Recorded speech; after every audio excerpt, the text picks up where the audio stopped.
Pagbubuntis ni Rufa, may katotohanan ba? Kasalukuyang umanong kumakalat ang tsismis na buntis daw ang aktres na si Rufa Gutierrez kay dating Quezon City Mayor Herbert Bautista sa latest episode ng Christy Per Minute nitong Miyerkules. Tinalakay ni showbiz columnist Christy Permin ang tungkol sa isyong ito.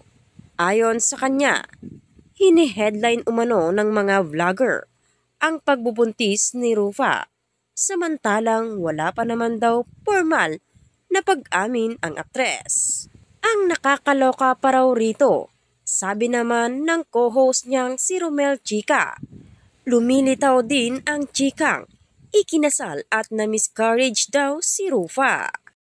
Kaya para matuldukan na ang pagkalat ng mga ganitong kwento tungkol kay Rufa, tahasang sinabi ni Christy na fake news daw ito.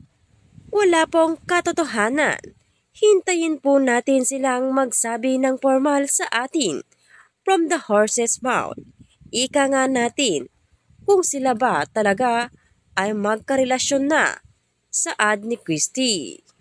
Huwag naman yung ganyan. Ni-railroad nyo naman agad sa pagdadalang tao. Aniya. Dagdag pa ni Romel, kung wala pa namang formal na pag-amin si Rufa at Herbert, huwag ding mag-conclude agad dahil lang nakita silang magkasama. Matatandaan kasi na noong Pasko ng 2021 ay nag-celebrate ng magkasama ang dalawa kaya hindi sila nakaligtas sa intriga ng mga marites. Hindi raw totoo ang kumakalat na chismis na buntis daw ang aktres na si Rufa Gutierrez dahil dinadatnan pa raw ito.